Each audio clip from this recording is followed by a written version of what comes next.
pemirsa, masih di Kata Dokter dan masih membicarakan tentang penanganan gizi di masa pandemi. Tadi kita sempat terputus berbicara mengenai apakah memang di saat pandemi ini gizinya perlu ditingkatkan. Apakah tidak cukup itu piring sehat yang sudah diperkenalkan oleh Dokter Desina. Kita langsung saja tanya Dokter Desina, gimana nih Dok? Kan udah ada piring sehat. Apa di era pandemi ini mesti tambah-tambah apa lagi sih gitu loh, supaya kita juga tidak terserang oleh virus COVID-19 ini. Baik, terima kasih Dok. Jadi kalau misalnya kita berbicara tentang apa yang harus ditambah, berarti kita harus tahu dulu kebutuhannya. Apakah kebutuhannya meningkat atau enggak? Kan yang penting terpenuhi gitu kan Dok. Betul. Nah kalau misalnya memang selama pandemi ini jadi kurang tidur, ataukah kerjanya jadi waktunya tidak menentu, terpapar dengan polusi atau apa yang meningkatkan radikal bebas, bisa jadi kebutuhannya memang meningkat, ya kan?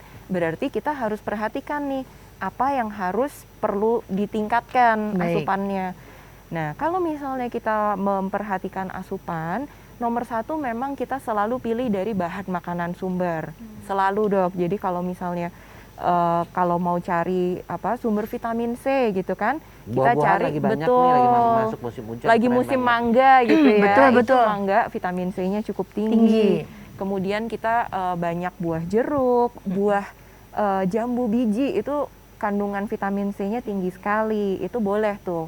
Nah, vitamin-vitamin yang larut air, vitamin B, vitamin C, itu kan memang dia tuh meningkat terus turun, dibuang sama air kan, dibuang waktu kita buang air kecil. Artinya apa? Memang suruhnya sering-sering makannya gitu. Jadi makan buah itu setiap sebelum makan atau sesudah makan. Jadi waktu snack makan buah itu ideal sekali.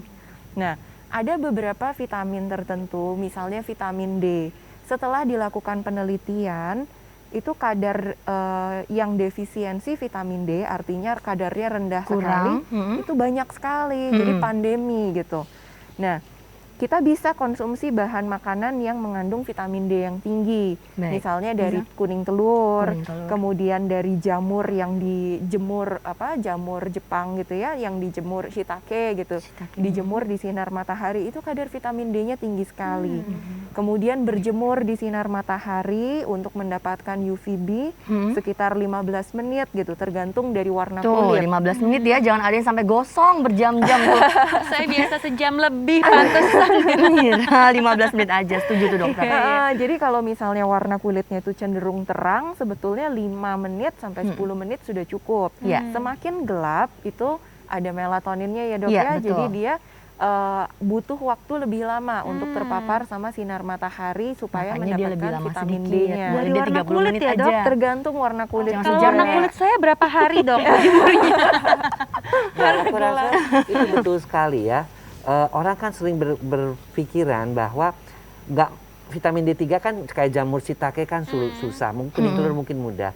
Tapi memang data-data juga menunjukkan kalau di Indonesia nih defisiensi vitamin D3 ini cukup besar. Sementara D3 itu katanya juga berkaitan dengan imunitas. Apa betul Dokter? Betul sekali Dokter. Jadi kalau gitu suplemennya boleh dong Dok? Ditambahin kali. Karena nggak mungkin mencukupi. Sebenarnya dosis yang paling bagus untuk kita-kita ini ya, yang bekerja sama yang di rumah, ada perbedaan nggak dosis dari si vitamin D tersebut Dok? Iya, baik. Jadi kalau misalnya kita bicara tentang dosis vitamin, dari kementerian atau dari di setiap negara itu pasti ada namanya angka kecukupan gizi gitu, AKG. Untuk menentukan, kira-kira wanita atau laki-laki usia berapa, kebutuhannya itu berapa.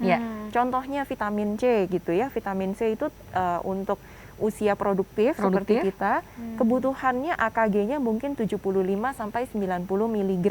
Kecil kan? Itu sebetulnya dari 1-2 buah jeruk aja sudah terpenuhi. Tuh, jadi nggak perlu harus minum vitamin yang tunggu dulu kimia, Dok. ya? Tapi kalau misalnya kita kebutuhannya meningkat, seperti yang saya katakan tadi, dalam era pandemi ini ya. AKG itu tuh ibarat seperti UMR. Jadi angka umumnya. Oke. Minimal kita tidak sariawan gitu kan. Vitamin C biasanya seringnya kan sama scurvy atau sariawan.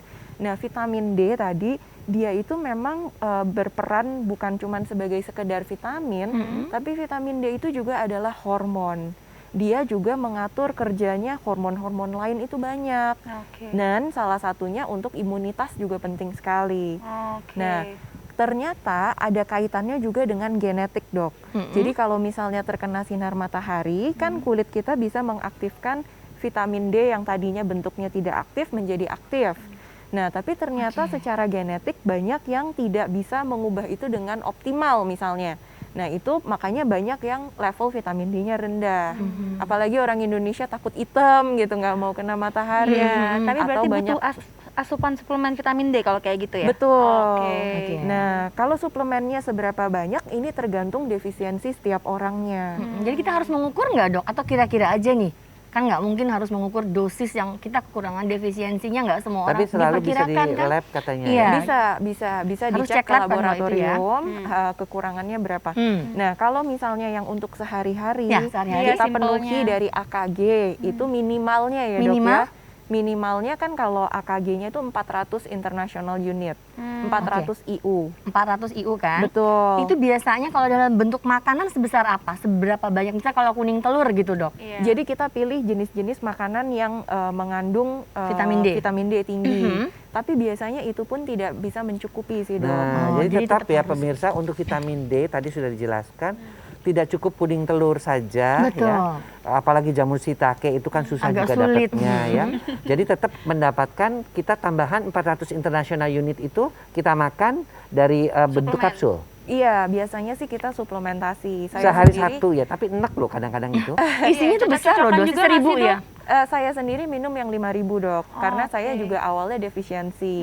Nah, setelah kita sudah mencapai ke kadar yang optimal, itu bisa di-maintain dengan dosis yang kecil. 5.000 gitu. itu jadi berapa? Satu kapsul tuh 1000-an kalau nggak Ada salah. yang 5.000, Ada Dok. yang Oh, ada yang langsung Ada yang 5.000. 5.000, ada yang 10.000. Oke, oke. Ya, pemirsa, menarik sekali ya berbicara mengenai bagaimana kesehatan atau gizi pada masa pandemi ini. Saat lagi kita akan kembali, jangan kemana-mana, tetap di Kata Siapa? Kata dokter pastinya.